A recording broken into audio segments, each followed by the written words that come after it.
launching a business, I can help with some of those things.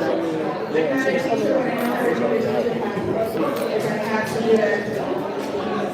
Everybody, thank you for coming today to Lonely House.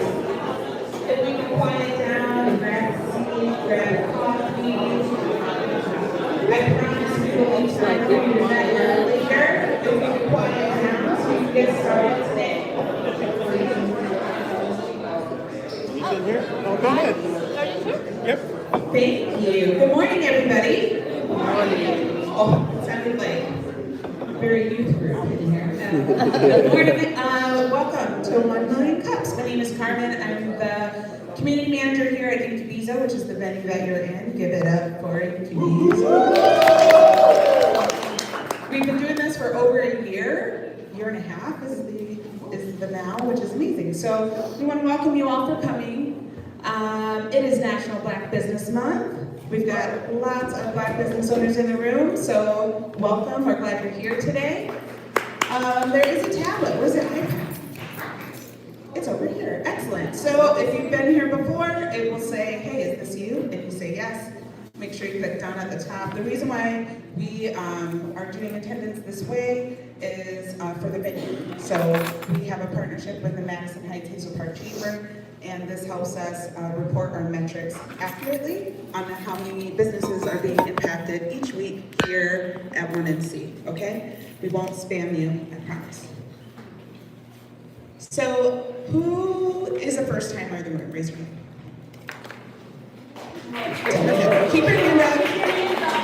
Dana's going to do this while I explain.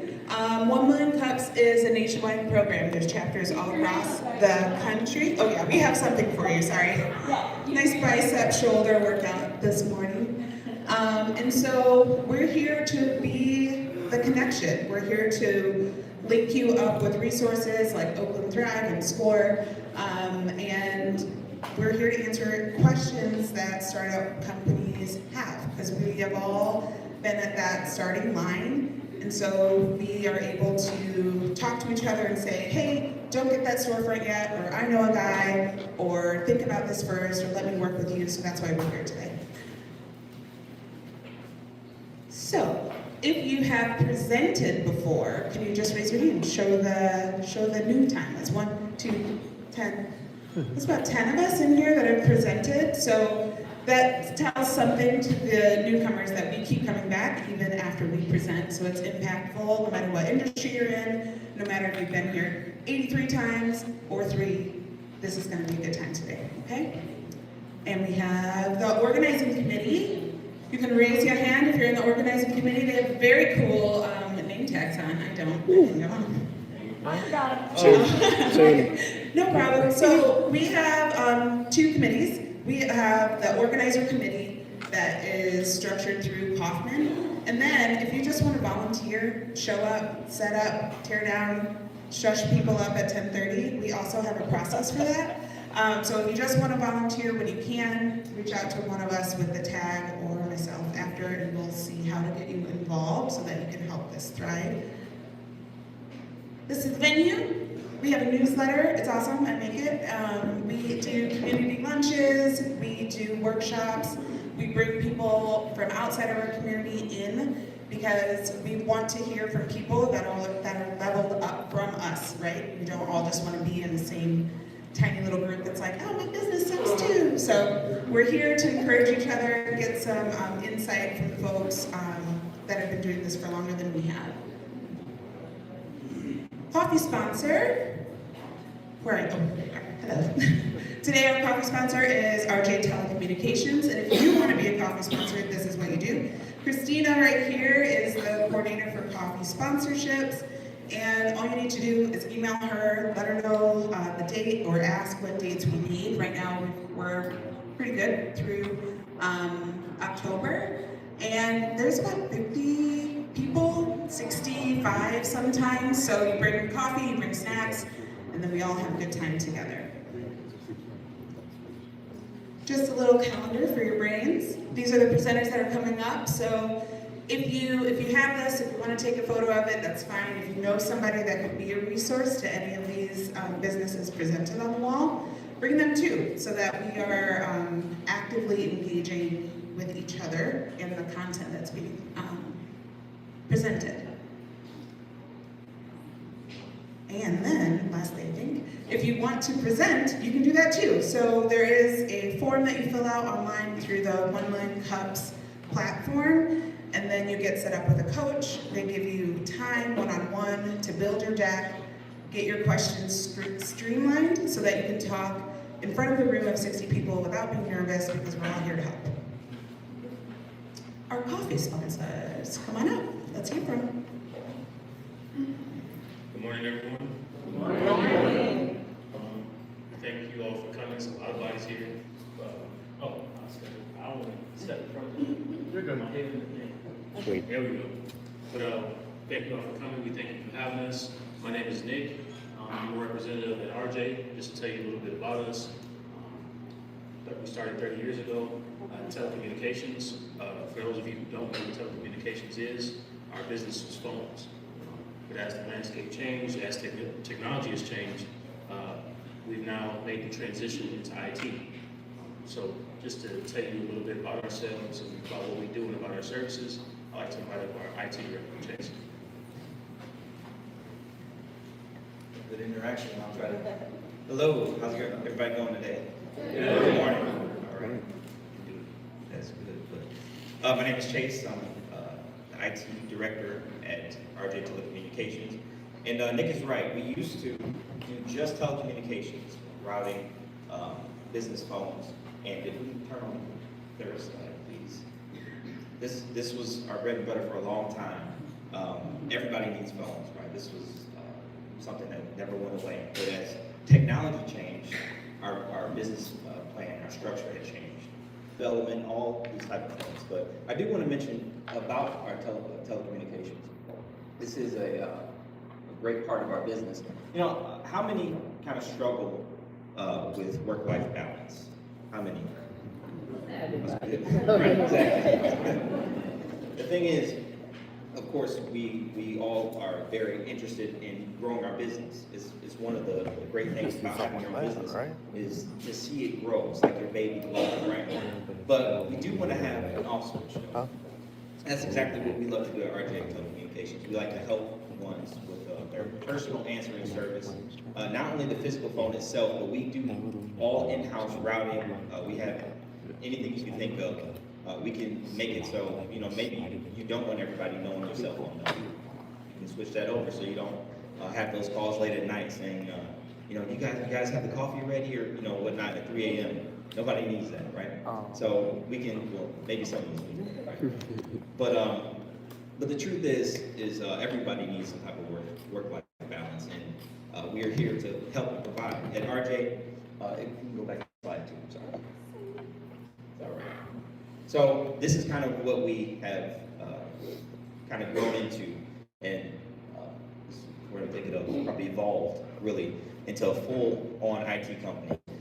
We have our CEO, who's, I won't say where he is, but he's hiding in the back somewhere, judging me at this moment. And then me, Eric, and quite a few, this is not everybody in our team, but I remember we started a few years ago really honing in on the IT things, and the fact that we've seen it grow to the height it is now, and it's only growing, is so encouraging for us, and we'd love to help you guys do the same, or any of our clients. And I had a couple statistics and everything to bring up, but actually before that, something I was thinking about, I've seen it somewhere online. It says, it's a quote, it says, "You don't think about technology until it stops working." And that's the truth, isn't it? All businesses now kind of work on technology. Maybe it's your phone, maybe it's your internet, whatever it is. You don't think about it. We take it for granted until it's a point where it goes down. Now our whole business is, you know, on fire. So what we like to do is, we at RJ, it's same as we did for phones. We like to take that heat off of you. Our passion is to help your passion grow. Not thinking about technology at all. Let us be those people, the guy at 3 a.m. typing on the computer, trying to get your computer to work or your internet to work. Let us be that so you can continue to do what you do, which is your passion. And what we do have is, you know, we don't just do small businesses, we do large businesses, but we do love to see other people grow, just as we have, and are continuing to grow. So we do have different tiers, of course. I really think that everybody does need the fundamentals here. Even if it's not with us, that includes some form of virus and malware protection. I do have just a few, and please stop me whenever you like, because I'll talk about this forever. Okay, we got about 1 minute, so I'll go. The statistics on some of these things, just for 2025, it says that over 2,200 cyber attacks happen every single day. So by the end of this, 8 attacks have already happened. Over 68 of those attacks, 68% are all detected ransomware threats. So these things happen. You always think, oh, it's not going to be me. I'm just a small growing business. Look at anybody. Just as we subscribe to Microsoft 365, they subscribe to packages that try to attack your computer. It's ransomware as a service, as they call it. So we got to think about these things. Maybe you don't want to think about them. Let us think about them. Let whoever your IT vendor is, even if it's not us, let them handle that, because it is a very important part of the business. And then our last slide, and this is really just based on everything that we do, which is our difference. We always keep customer retention long term because we're available when you need us. There's no computer answering the service. It's always going to be us. We always hated when we had to call somebody, they didn't answer. So that's what we try to do, is be there for you at any time. And again, you're not going to be in a waiting queue. There's going to be a real person at the other side, because again, we are passionate about your passion. So let's help.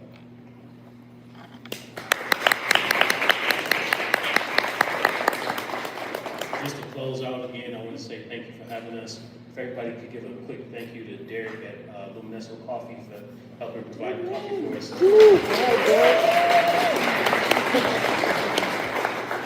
I hope that overview of what we do was a bit insightful, even if you don't use us. Just, it's important that you keep your data protected, so that you can see your business continue to grow and thrive. If anybody has any inquiries afterwards, after all the talking and presentations, feel free to talk to us. You can set up a consultation with us, and we have some of our folders over at the desk if you go and get some coffee. Thank you so much.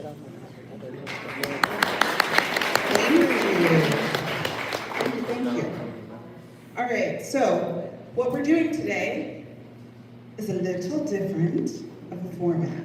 So we asked you all to ask questions, and these are our experts. So, one by one, we're gonna do this with a timer. And if there's time, which there should be, we'll be able to get 1 or 2 live questions answered from the audience. So, first up, David Benjamin, come on down. You pick. Here's this. David Benjamin is an expert in sales and marketing, driving online visibility and revenue growth. All right. David makes it a point to prioritize and fully understand a business's direct needs and delivers measurable metrics, strategies that are sustainable and effective. So, David, you can stand or sit. Do you want to stand or sit? I feel like sitting. All right. I feel it's fancy. Can you see me? All right. Sitting is fancy. I take a nap. Okay. All right, so I'm gonna start this timer, and it's right here for a time. So, David. Yeah. Should I create content for myself or outsource it? So that question is one that each person has to ask themselves. There's a series of questions. Number one, how much time do you have to create content on a consistent basis? You know, some people just don't have time because they're running their business, they're starting their business. There's a lot to it, and they just can't do it, or they don't have the skill set, right? They don't know how to create engaging content. They aren't able to create videos that garner attraction, and so then you have to ask yourself, do I have a budget to hire someone to do it? And not everyone does. There has to be a solution and an answer And that's for each individual person to figure out. Excellent answer. So some believe that you should be on all social media platforms all the time, no matter the industry. What are your thoughts on that? So number one, I think it really depends on what industry is your business in, because some businesses perform really well on some platforms versus others. If you're in a very photogenic industry, restaurant, the arts, right, anything that visually is appealing, then you want to land on those platforms that showcase those things, like Instagram, probably maybe Facebook, TikTok. If you're in a more technical skill industry, law firm, maybe real estate, then you're looking at things like LinkedIn. There are some niche social media platforms, and so you have to do your research to figure out which platforms are where your audience is spending time. I wouldn't suggest trying to just go on all of them because someone told you to. That's not really a clear strategy. You have to think through, how much time do I have and where am I going to get the best use? It's always easy to add a platform. I wouldn't suggest doing them all and then stopping some of them because you find out that it's not providing value or you don't have time to do it justice. Yeah, that makes sense. With that in mind, how do you know if it's working?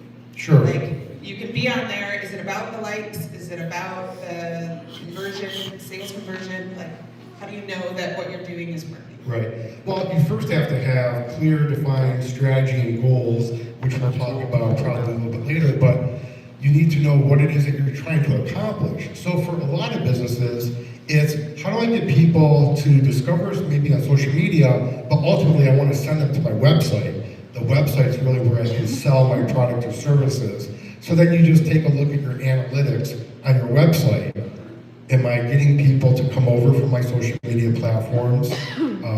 Is it growing over time? So number one, you probably want to be always growing your social media network. So are more and more people following me over time? Are more people engaging with my content? Are people sharing my content, right? If you know what your goals are, then you can create content to achieve those goals. And then you just measure, am I being effective in reaching the goals that I've set out for? And each person will have different goals based on the type of business they have and what it is they're trying to accomplish. Excellent. So when you are on a platform and you're doing your thing and you want to bring in an influencer, what are some things you would suggest to pitch yourself to someone with a big following for that partnership or for that collaboration? Number one, I would say do your research.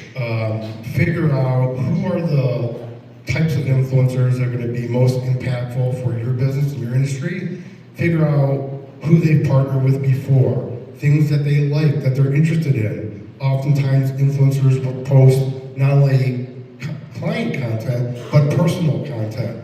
You know, maybe they like to work out, maybe they have a pet. Whatever it is that you can learn from them, it's a lot like dating, right? You want to figure out, how am I going to connect with someone and show them that I know who they are and why it would make sense for both parties to get involved. So that's the second part, is we know what's in it for you, but what's in it for the influencer? And kind of think about it from that angle too. What is it that I can provide to them, whether it's my network that might be sizable, that they can get some additional exposure. Maybe it's I'm giving them a product in exchange for their service, and it's a product that I can tell they like because of the research I've done.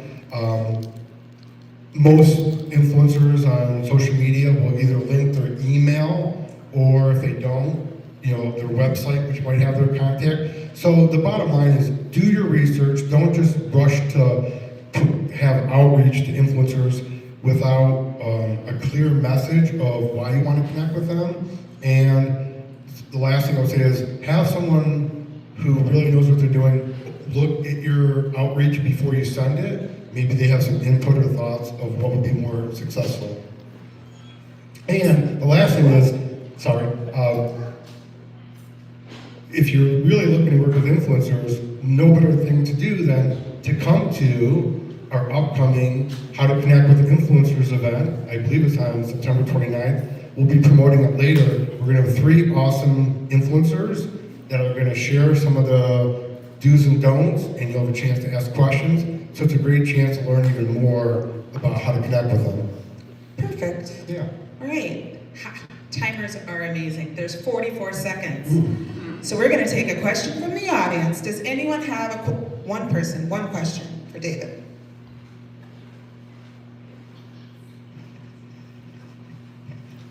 What are your thoughts on affiliated marketing? We have a couple partners with various partners that we have on our site, and we basically get, per click, there's a funnel behind it, right? So what are your thoughts about affiliated marketing?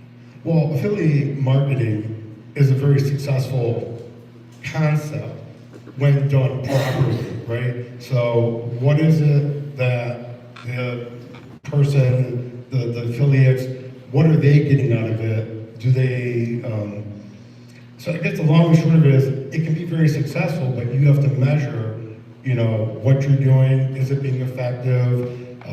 And it's kind of a hard question to give specifics without having more specific information. But as a concept, affiliate marketing can be very effective. What I find is a lot of businesses go, well, I just want to find people that are going to help sell my product, but they haven't thought through how it can be a great partnership and how it can be a win-win for everyone involved. Excellent. Give it up for David Benjamin. Thank you. How was that? Was that a lot to just digest, or was that okay? How do we feel? Thumbs? Okay, cool. Our next presenter helps entrepreneurs get clients by creating simple sales processes that make buying easy. Please hold. I got it. I need another hand. Oh, man. I had it. Oh, just kidding. My notebook was wrong. Psych! Okay, just kidding. Our next panelist has over 25 years of experience in banking and underwriting. Lisa Davis, come on down. Where you at, girl? Give it up for Lisa Davis. Look at the dress. A moment for the dress. Don't give me a mic in a moment, okay? We love it. We love it. Lisa now serves as a financial coach, helping small business owners learn what they need to have, know, and do in order to get funded. So, Lisa Davis, I have questions. Okay, cool. Okay. No, we just ain't got all day. She do it all. Okay, timer is going. Here we go. So, what does it mean to be bankable, Lisa? Bankable is a mindset. Bankable means it's kind of like a combination of a wealth mindset and just an ownership mindset. It means that you understand that the bank is looking at you from a risk perspective and not a credit score perspective, and that you understand you got to pay your bills to borrow more money. But with credit, is bad credit the same as no credit? No, bad credit sucks. No credit, you can possibly get a loan, but with bad credit, that means you got a whole bunch of credit from other places that you didn't pay those people back, and now you look like you're a high risk. If you're a high risk, just like if you loan, if Ray come around the corner, he said he wants $10, you gonna go look for Ray next Sunday to get your $10 back, right? Well, if the bank loans you $20,000, they gonna come looking for that money when it's time for you to make your payment. If you don't make your payment, that's bad credit. Now, nobody's gonna lend you any money again. But if you've never borrowed, no credit is an even keel. That means now you have an opportunity to prove if you're gonna be a good risk or a low risk or a high risk. And while you need business credit, how do I build it? How do you build business credit? So, and we've got a banker here. So, I am a former banker of 25 years. As a banker, we lend out monies at $250,000, $500,000, $1 million. When you get to those levels, you're building some business credit. But if we're in here and we're startups and we're talking 10,000, 20,000, 50,000, the best way to build credit is your personal credit, because we're gonna look at that. It's hard to build business credit under the scale of $500,000 because you're really not in that digital footprint of real business credit. So American Express gives out a $20,000 line of credit. That's business credit. UPS gives out a line of credit for logistics. That's a line of credit. That's building credit. Even your credit cards, we're still gonna have you personally guarantee if you're a small business with a small business loan. So your personal credit is what's gonna take you over the hump. You'll get to business credit when you get over that $1 million mark in sales, revenue generating costs, and all those things, and you get to the higher level of conventional business financing. So with that in mind, as a small business owner, under that $100,000, is it more feasible to think about getting a loan or getting a line of credit for your business? When I started my business in 2017, I got a $10,000 small business loan and I made $108,000 with that. I paid that loan off. When I came back out of corporate in 2023, I got another $10,000 business loan. The first one I got was for to get a computer, do marketing, and da-da-da-da-da-da. The one I just got right now in 2023 when I came back out of corporate was to redevelop my brand image. So I hired somebody to redesign my brand image and do some business development money, $10,000. I'm about to pay that off too, and I made probably a couple $100,000 off of that loan. So when you think about taking out a loan, you think about, I want to take this loan and make times 10. I don't want you to take out a loan and pay your bills. I want you to take out a loan and market. I want you to take out a loan and develop a business plan that's gonna get you some sales and get you more revenue generated, right? A lot of times when I talk to small business owners, they wanna now hire somebody like a David or a Renee, Valerie. And Valerie might charge 20 grand, right? 1,500 a month, 2,000 a month, to do a sales strategy, which is business development. As a small business, we're thinking, okay, I'm gonna grind hard and then I'm gonna make that money so that I can pay Valerie. But a bankable mindset says, let me write my business plan, let me factor in David, let me factor in Valerie, and let me go ask for a $40,000 loan so I can do a small business loan to take my business to the next level. But that business plan has to be really, really, really, really, really well written. And you gotta have some revenue. Don't come in here and you're making $1,000 a month, talking about you need 40 grand to take it to the next level. Tell us more. Well, You got a table over there, you got stuff going on. Yeah, get away from my desk so they can see my picture.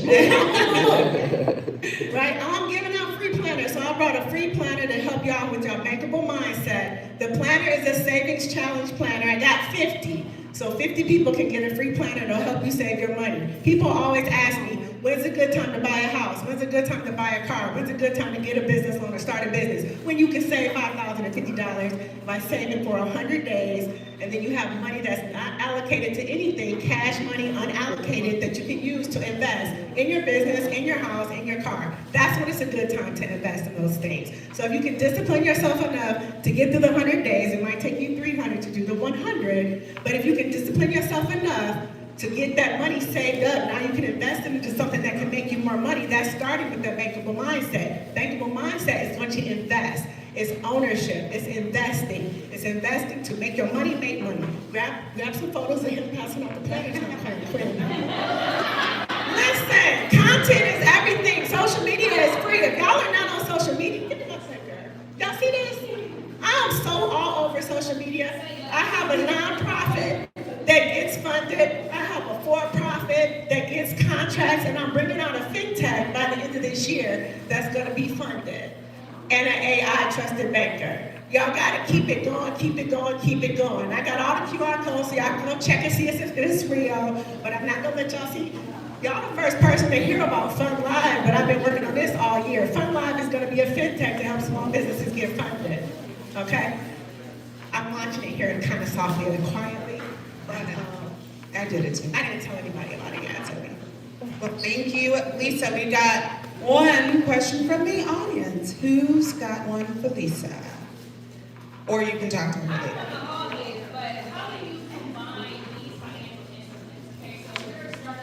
Hold on. Sorry. We're a startup. We do digital strategy tools, including AI. is all of our content digital native. We are right now fundraising, so how do you advise startups who are bringing in various funding from various different stakeholders? Yeah, so I started in 2017 as a consulting firm. As a consulting firm, some of my clients were like, we can fund you, but we can't pay you. We need you to get a nonprofit, so I got a nonprofit. How do you fundraise? People have to believe in your mission. I work within my industry, and they know that I'm gonna get the job done, so they fund my programs and things. As a startup, you need to be all over everywhere telling people what you do and finding people that buy into your mission and vision. Because there are 100 million gazillion businesses out here that need funding. When I was a banker, my budget was $35 million to fund for 5 states. You're competing against thousands and thousands and thousands of businesses. So why would I fund you as a startup when, as somebody that's a funder, my job is to invest into something that's gonna have sustainability and be here 10 years from now, and I don't know if you have that sustainability, so how can you prove that, right? And then also, how are you communicating to the people that you want funding to fund you, right? So there is no secret sauce. Yeah. Also, just to clarify, I agree with everything that you said, but for me, I understand as I bring in new investors, I am investing money, right? And so when I said, how do you use these various financial instruments, I want to make sure I'm not diluting my equity and I'm putting these funding sources in the right order so that I maintain as much equity over my business as possible. That's kind of right. But I can talk to you later. Yeah, because I'm 100% owner in everything I got.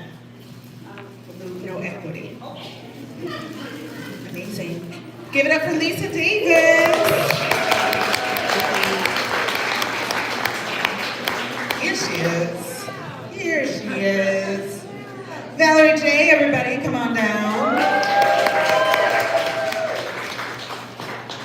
Valerie helps entrepreneurs get clients by creating simple sales processes that make buying easy. Her ability to provide a practical, measurable, and executable service is unmatched, and she's amazing in pink. Your services that you provide are genuine without being salesy, and I'm proud to know you. I've known you since the first cafe panel is how we met, and we actually met because of Wanted to See when it was across the street, and I was at Michigan Works, and she was like, hey, but you're talented and you know how to run your photography business. So anyways, we love her. Thank you so much, Carmen. That's so kind. Thank you. I mean it. So we've got questions. Time round up. How are we doing? Everybody okay? Yes. Okay, awesome. Some believe that marketing and sales are interchangeable words. True or false? What are your thoughts? Okay, that's a good question. I'm going to ask the audience to help me out a little bit with this. So when you think of marketing, raise your hand if you think of posting on social media. Does that feel like marketing to you? Most people would agree? Okay. What about running a billboard? Is that marketing? Kind of a type of marketing? Okay. What about actually going out to a pop-up event and selling to people? Is that marketing? Yep. Okay. What about sitting around a table and deciding maybe what your strategy is going to be for launching your product into the marketplace so people can buy? Is that marketing? Yep, marketing, so a little market research. What about coming up with a product to actually sell? Is that marketing? Like sitting around saying, hey, there's a problem. I think I'm going to come up with a product. Is that marketing? Okay, I see some people saying yes, some people not sure. So this is why it's confusing. Marketing is a broad topic, because I just said a whole bunch of stuff. All of that is marketing. So the way marketing is really defined is any time that you're engaged in any activities that allow you to exchange your product or service for money because people see value in it. So sales is actually a part of marketing. It is a part of marketing. But when people in this room, I think, and in general talk about marketing, they usually mean the activity where you attract eyeballs, where you get attention, where people discover you or your product. So for this question, I'm going to say marketing is when you get attention, at least the way we think of it here. Marketing is when you get attention. Sales is how you take that attention and turn it into money. So if you're only doing marketing, if you're only posting, if you're only going out there saying, hey, I've got something, come buy from me, but you never actually say, hey, this is what I have, do you want to buy? Then you're missing a big part, which is the sales part, which is how you make the money. Excellent, excellent. Let's see, how do you identify the problem area for your clients? Whether that problem is marketing directly, their sales strategy, or is it something else? That's a really good question. So for me, my process is I like to spend time talking to somebody. When I work with a client, we sit down for about an hour and I ask a lot of questions. And so I think the easiest way to really think about this is that you have to have a way for people to buy from you, a process that goes from, I like to say, hi, nice to meet you, to do you want to buy? And so that's your sales process. So some people are doing a lot of marketing, maybe they're posting on social media, but they don't have a direct line from, hey, I liked your post, to how can I buy from you? So through asking questions, we figure out, is it marketing, is it sales? We can fix either one, but which one is it? But, this is the big one, what I have found in the past year working with people is that for a lot of people, it may be marketing, it may be sales, but it's definitely market fit. Has anybody here ever heard of market fit? So market fit is what you really need to do before you launch your product into the marketplace. And market fit is identifying a problem that somebody will pay to have solved. It is coming up with a solution that people like enough to pay for, and figuring out who those people are that will pay for the solution, and then being able to clearly explain why you are the person to deliver the solution. So there's those four pieces, and if you haven't found the balance of those, where you bring all those together, that's where people struggle. When you have good market fit, you know it, because when you're talking to somebody who needs your help, they're smiling, they're nodding, they get it. They want to know what the next step is. If you're struggling to explain what you offer, people just kind of look confused. If people go, oh, that's nice, and you feel like it's more a pat on the head, but not really authentic engagement. And we all have gotten that at some point, right? That's a market fit issue. And so one of the things that I love about entrepreneurship is that it's all about iteration. You try something, you talk to people, either they smile and nod or they look confused, and then you go figure out how to do it differently, better, how to connect. And then you go try it again, you talk to people, and hopefully you get the smiling and the nodding, right? I have found that some clients I've worked with don't really talk to a lot of people because they've got a great idea in their head. I feel like you can talk to people and even sell before you're ready to launch, just to get an idea of what you're doing if people want it.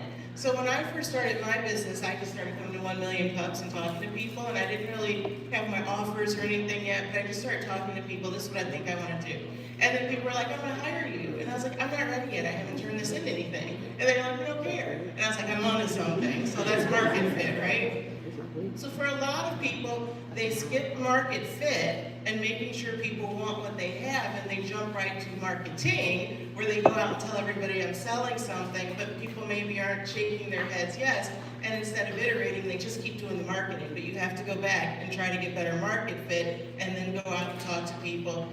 Typically, marketing is the most expensive, as Lisa mentioned, like how much it might cost to make that happen, because you're buying ads, you're hiring somebody. So if you're going to do marketing, you better have market fit down, and you have to have the sales process down. Otherwise, you're throwing people at what you're selling, and if you don't have a good sales process, they're not buying, you're wasting money. So I always say the correct order is market fit, and then you're going to do sales, and keep iterating until that works. Then you'll work on scaling it with marketing. Amazing. Does anyone have any questions for Valerie? One question. We got 2 more people to speak to the room, so. Okay, so this is a social media platform specific question regarding marketing. Is it better to do a boosted post for a high performing post, or is it better to do a sovereign ad, maybe even with the same content? I will start with saying social media, everybody in here knows me knows, is not my jam, except for me to say that social media posting without boosting or paying, it doesn't work in 2025 anymore. So if you're doing social media as your only type of marketing, just posting, you need a different strategy. That's engagement with people who know you. That isn't actually finding new customers. But I'm a marketing geek, I love reading. From what I've read, there's a little bit of a difference in the ads than in actually boosting your post. But the point that you made about well-performing, because I heard those words, you're not just going to take something that you came up with and want to put any money behind it until you've tested it out to make sure that people like it first. There's somebody in the room, who was in the room, Son Tran, who is ads, that is his game. And There he is, he's in the back. Hey! Son is all about ads, and if you want to know specifics about ads, he's got a system, a platform for small businesses that's affordable to help you run ads on social, on Google. Go talk to him. I'm not even going to try to claim that space, but I appreciate the question. Thank you. Amazing. Thank you, Valerie. Thank you. Give it up for Valerie.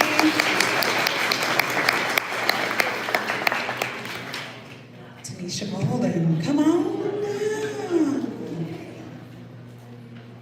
Yes, there's lipstick on all the mics. Yes. Just to be very clear, come take a seat.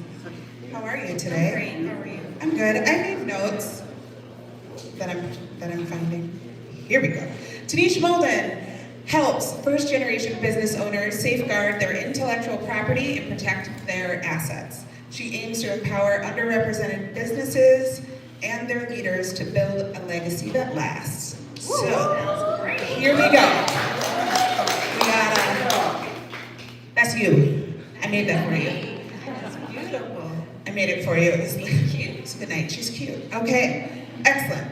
How does someone separate their personal and business assets to protect themselves?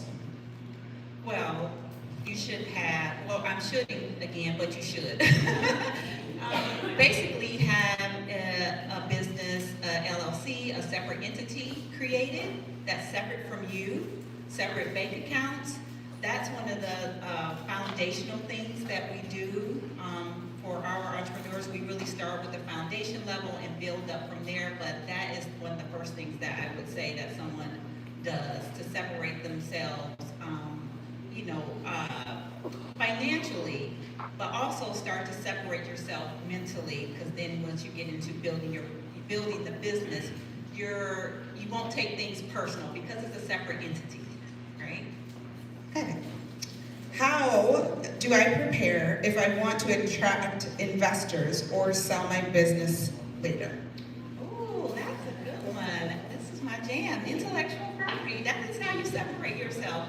So I really believe that each of us have a unique, authentic secret sauce. I like to call it your secret sauce way of standing out. And your intellectual property is one way to help your business stand out from the crowd. How you brand yourself. What is your strategy behind it? How are you going to license your business? The brand and the intellectual property, that asset helps you stand out and helps individuals. I'm sorry. Individuals and investors see you as different. Why should someone invest in you? What makes you different? What makes your business different? When I say you, I'm speaking of the entity we just spoke about. But sometimes it's, they're together. You as the business owner have put sprinkled some of yourself into that entity to help it stand out, and eventually they will start to separate, and that intellectual property will help it stand on its own and bring investors to you. Excellent, thank you for that answer. What is the process of copywriting? Like, if I watermark my photos and I put them on my website, are they safe? I know this answer, but someone might not. Yes, so I think I will go more to, there are different ways to protect. I go, no matter what you trademark or copyright, there are various things that you can do to protect your assets, your intellectual property, and then it gets to the point of ownership. So some of the things that we do is help you understand some of the free ways to go about protection of your copyright. You can put, once you create the thing and put it out there, it's automatically copyrighted. But there are things that you can do to make sure people don't copy it. Copycats don't do, or deter them from copying it. But then to take it to the next level, ownership is where we need to be, to file that with the USPTO or the Copyright Registration Office to make sure that you actually own it. So protection is one thing, and that's one thing I would love to make sure that we get across, that protection is one level. The next level, where I call the guardian level, is that you own it. Okay, so if I have a limited budget, what should I prioritize? Excellent question. These are great questions. Yeah. What should you prioritize? So we start off actually with a brand strategy. So I work with entrepreneurs to help build out their 3-year strategic plan. In that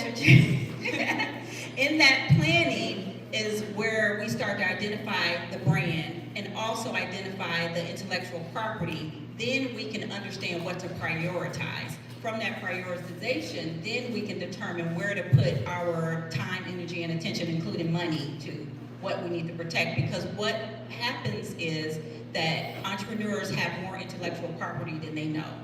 And once I get a hold of you, I end up bringing out all that and making them understand you have a lot of things, but what is the one thing that we need to prioritize and make sure that we own? Whew. I got some work to do, but that's good. Thank you. Last question. What are the most common mistakes entrepreneurs make with contracts or employers? What are the common mistakes for their 1099ers, those mistakes that they make in those contracts? Well, first is not having a contract, and then second, I would say, you really don't have, something, you don't have a problem until you do have a problem. So the contract that you Googled or, got offline, or the Michigan company that I was talking to that had the California contract, I'm like, how does that happen? So that, when that happens, you don't have a problem until you do have a problem. But one of the things I would say is that part of your contracts, when you're developing your contract, at least what I try to do is make it part of your brand. And as I was talking to someone else, how a contract is just a set of words that sets the expectation of this engagement. All you're doing is setting the stage and setting the expectation. And so, for example, I had a client who we're developing a contract. She said nothing was, wrong with the contract. She just needed it to be a Michigan contract instead of California. That made sense. But also, one of the things that came out is that she was having issues with a contractor. And I said, well, is that in your contract with them? No. Well, you should put in your contract these terms or these things that you want to deter them from doing, to make sure that they're aware of it and go over it. Also, I would add that in that same sense, even I'm going to go on the side of client agreements, because I think this is important, that I had this conversation with her, and one of the things she wanted to put a mechanism into her contract that she noted to me. I said, put this into the contract, set the expectation, but also it's an opportunity as a sales tactic. Because this is customized in your contract, when you go over the contract with your client, you can emphasize why you put this in here and what made you, why you did this and why you're different. That's just another level of building trust. So I would say don't necessarily use the contracts just to say sign off. Use it as part of your strategy in building your brand and as a sales tactic to make sure that people understand, and use it as a form of building trust. So everything is cohesive and used together. I love it. Thank you, Tanisha. We're going to take one question from the audience. One quickly delivered, straightforward. Is there anybody else in the room? Sir, do you know this woman? Do you know this woman? What's for dinner tonight? Okay. She's on it like she's on everything. You have one question over here. So I see a connection between the banker and yourself as it pertains to me. We're a digital startup. We have IP. We also have a founder's agreement. We also have investors, right? So we use our IP as collateral in our investment terms, as well as our founder's agreement that shifts around who owns what. So when you have something as convoluted as that, is that something you work on? I mean, that's something that you, what do you mean, you as you or me? You. Yeah, oh, yes. Work So with founders to untangle or commingle or protect. yeah, so that is something to, actually, you should, what you're doing is, I guess, leveling up and paying attention that it sounds to me that you understand that your intellectual property is an asset. So who owns that asset? So it's basically looking at your being bankable in the banking to see where does that asset go? Where does it bring the most value? Yes. Right, so where does it go to bring the most value based upon what you're trying to do in your business? So, you know, some businesses, like one of the things that I am thinking about doing is moving all my intellectual property to a different entity. And so, for example, Molden Law would be leasing to use that intellectual property from that other entity. And doing so that other entity, because I'm moving into, because I'm also a business coach. For me to do more coaching, I'm going to go to this other entity, and then that entity will own the intellectual property and lease it. So that's building that up, but also Molden Law already has intellectual property on its own, and it's a professional services company, so that's a whole nother thing. So that when you're doing that, I would look at what the strategy or what your goals are and what makes sense for that intellectual property to be where it should be held. And if you're looking for funding, how does that look on the, your balance sheet and all that stuff, but that's the banking part, yeah. Oh, yeah, okay. Give it up for Tanisha Molden.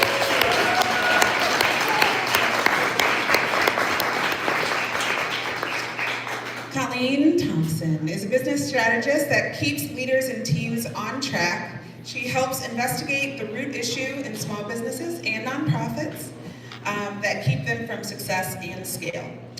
You help them execute a plan of action and a repeatable process. So, Colleen, everybody, we love her. Take a seat.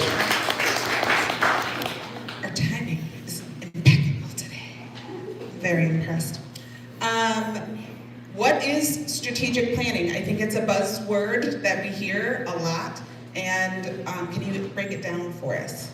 Yeah, I think when people think about strategic planning, they think about this big, monolithic activity and report, and it's in this binder, it's like this, and then you put it on your shelf, right?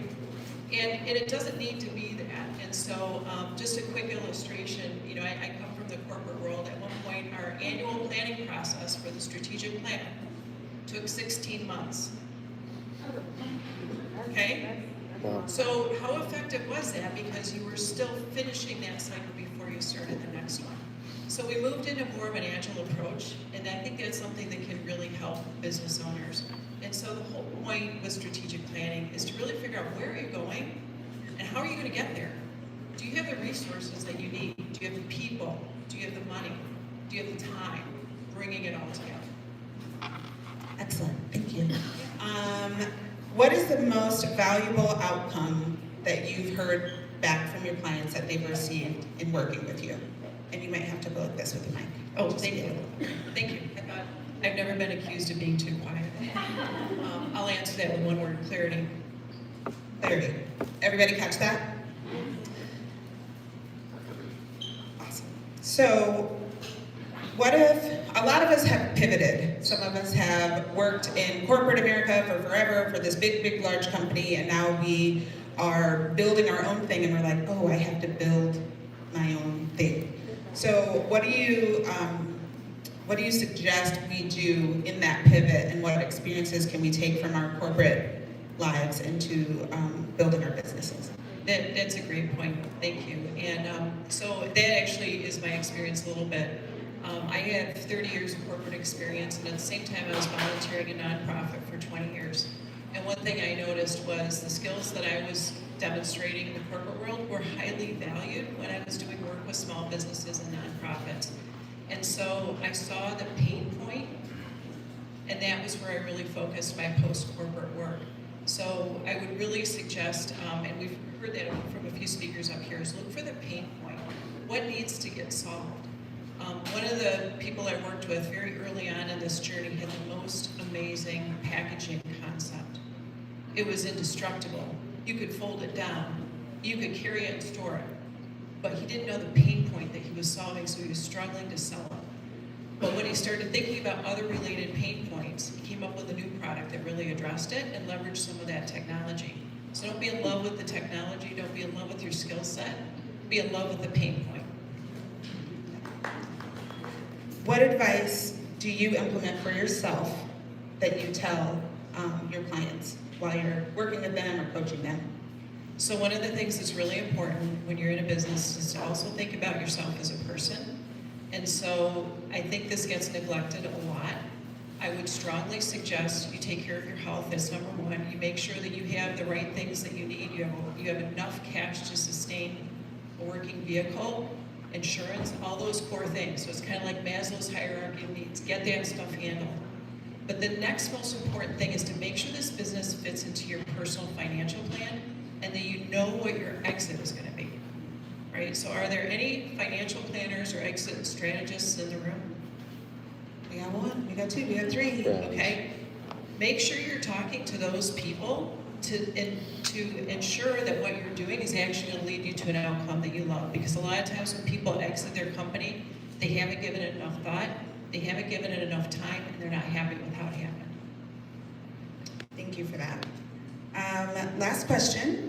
Is strategic planning different for nonprofits than they are for for-profits? A lot of the mechanics are really similar. So you're really trying to look at, again, what am I trying to do? Do I have the resources to get there? What's my plan to get there? How will I engage the people to get there? The difference with nonprofits is really twofold. One is it's really hard to come up with your metrics of success in a nonprofit world. In a business world, is pretty basic. And in fact, if you're not tracking any metrics in your business at all, I'm going to ask you to track one, and that's days of operating cash, okay? Because that's what keeps you alive. That's a common metric for nonprofits as well.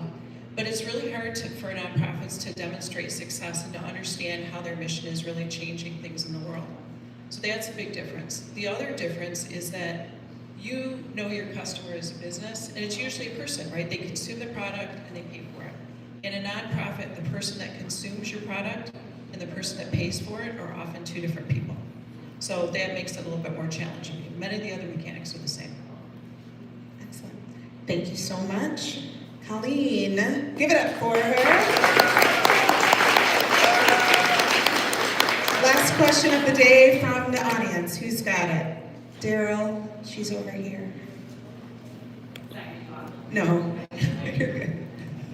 Hi, this is very exciting to hear about because I'm just entering this. So I'm going to give you just the very basic, as someone who's just entering into a very similar thing with nonprofit strategy and being new to the area, what is one piece of advice for really breaking into the nonprofit scene and being able to engage with such a tight-knit community that is the Detroit nonprofit scene? I would, that's a great question. I would leverage your background as a volunteer. So as I mentioned, one of the things that kind of gave me a picture of where I could go was the volunteer work I did alongside my corporate job. So I think that leveraging that and trying to look for the commonalities there will be your strength. And there are some great communities. Happy to talk to you afterward about where you can engage. Thank you. Amazing. That's that. Thank you. Thank you so much. How did that go, room? Amazing. How do you feel? We got thumbs up in the air. That's amazing. We're so close to letting you out of here. Announcements, and then a group picture, and then we'll go. Okay, so super fast. Scan this to know about Oakland Thrive. Daryl has a mic in his hand. Yes, we put on workshops every week, digital as well as in-person workshops. Of course, August 21st has already passed, but there are some others, and there will always be more. Scan the QR code, it takes you to our website. We love it. Look at us. Look at us going. Incubizo also has events and things that you want to come to. So, panel, our next panel series is coming up September 11th. It's here in this room. There's food by Chief Fan. If you haven't eaten there, do it. It's delicious. And then Lisa Davis will be back on the 8th. This is like a kickoff party for her Momentum Accelerator. These QR codes can be accessible on the TVs as well, but we're gonna... 2 more businesses can join the cohort. So talk to Lisa afterwards. And with the Madison Heights Hazel Park Chamber, Lisa will be doing a how to monetize on your TikTok here towards the end of September. So this QR code will go to Incubizo's events. They are constantly